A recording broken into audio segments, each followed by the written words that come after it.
So hi guys, this is a different video to normal. As you can see, we're not in the shop today for obvious reasons. And uh, well, isn't it fantastic to have some blue sky, a bit of warmth on our face, and I hope that this finds you enjoying some of the sunshine um, yourselves this lovely day. I just thought I'd take a moment to escape from the laptop, escape from the paperwork and working on the business today, and just take 5 minutes to have a pause and get outdoors. And I'm all set up here to have a cup of oolong. So I thought I'd show you what I've got ready. So just bear with me.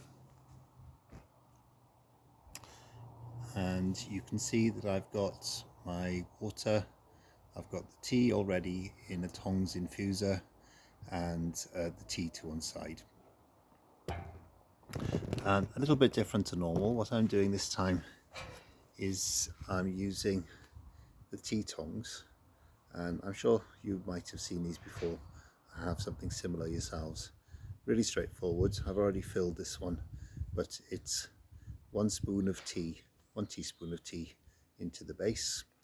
Leave the top empty, and then you're all set to go, and you can make a drink for one, and they're quite easy to deal with and to knock out afterwards into your food waste. Now in this case I'm making an oolong tea. So I've boiled the kettle and I've poured the water into the mug, which I brought into the garden with me, and I'm waiting for that water just to come off the boil a little bit. So it's been cooling now for about 40 seconds or so, and the temperature's coming down from boiling down to about 80-90 degrees. So what I'm going to do now is pop the infuser into our tea and just let that infuse for about 4 minutes or so, and that's going to give the chance for the tea to infuse and release its flavour. But it's really important with oolong teas that you don't use water that's straight from the kettle and straight from boil. Leave the temperature of the water come down a little bit, and that will avoid scorching the tea and give you a better, more rounded flavour without any bitterness or harshness. So we're just going to leave that to one side to infuse, and we sell quite a selection of oolong teas at the shop, and they're perhaps less well known than the black teas or the green teas that are widely available.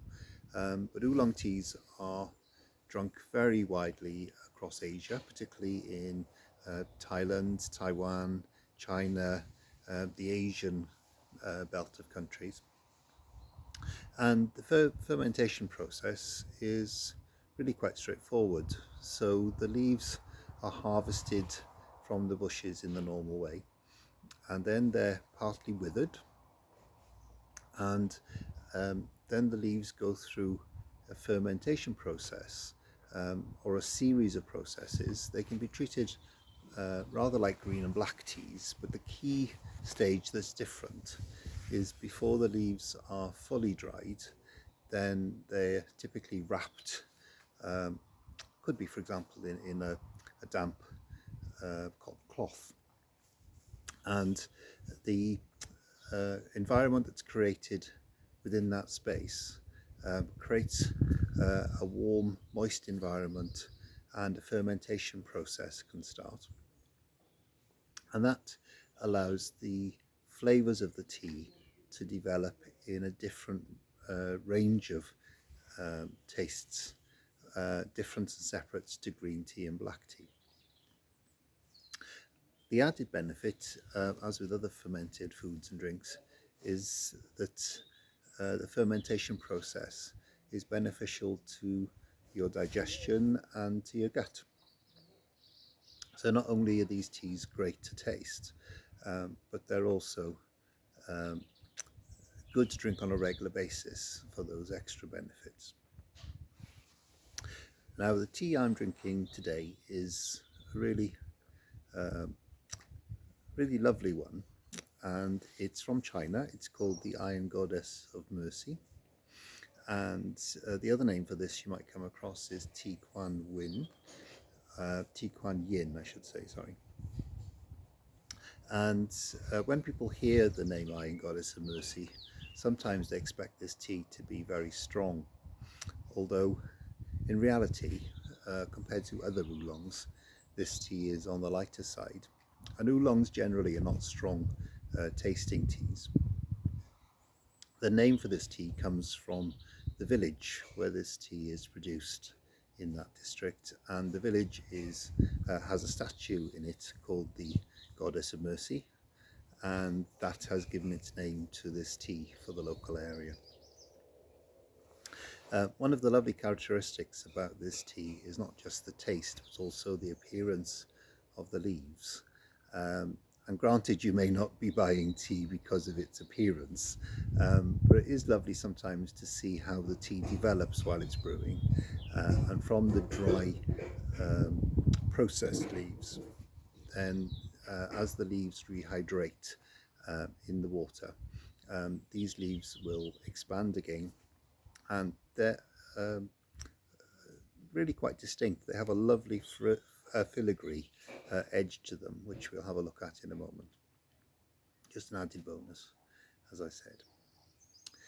Now, while my tea's been brewing away, we've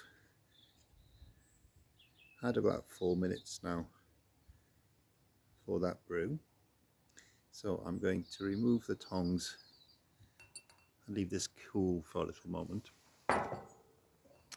And while we've done that, I've got a chance to open up the tongs for you and just shake out the leaves. And if I tease those apart a little, then you should be able to see, I hope, how large the leaf is when it rehydrates, and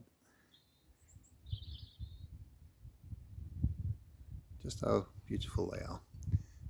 Perhaps if I hold it against the blue sky, you can see the leaf has opened into a full leaf, and some of the leaves are more filigree than others. Let's choose another one. This is incidental to the taste, of course, but they are really attractive. There we go. Try and do that for you. You'll notice there are large leaves, and one of the other distinctive benefits of oolongs is that they can be infused a number of times, and you'll still get a lot of flavour from the leaf, 2, 3, perhaps 4 times with the same leaves into fresh water. I've, in this case, brewed European style, but you could also brew this in a more traditional Asian style, which would be an entirely different process,